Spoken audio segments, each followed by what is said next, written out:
por favor, que alguien vaya a buscar a Soku. La grabadora. Porque se lo quiere decir adelante, que a todos vosotros, porque él está muy nervioso, lleva 3 meses casi que no duerme. Soku, ¿dónde estás? Este desahucio lo vamos a parar. En la asamblea de la plataforma de afectados por la hipoteca hemos acordado que hoy Secu no se va del barrio. Así que cuando llegue el secretario judicial con los Mossos de Escuadra, nos vamos a poner todas y todos enfrente de la puerta y no vamos a dejar que se acerquen. Una persona de la plataforma junto con Secu va a hablar con el secretario judicial de la policía para explicarles que no nos vamos. Y la solución, otra empieza la presión.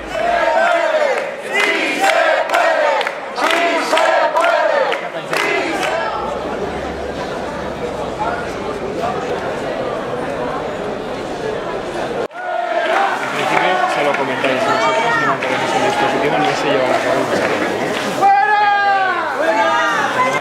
El juzgado se ha puesto en contacto con el usurero del banco y para el día 13 habrá un piso de alquiler para Soku y veremos a ver qué clase de alquiler es, veremos a ver qué precio es, pero también es una buena noticia. Se están moviendo ellos también porque empiezan a tenerlo miedo.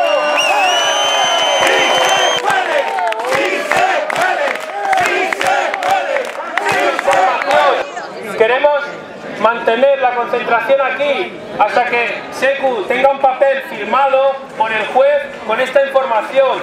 No vamos a marcharnos hasta que lo tengamos por escrito.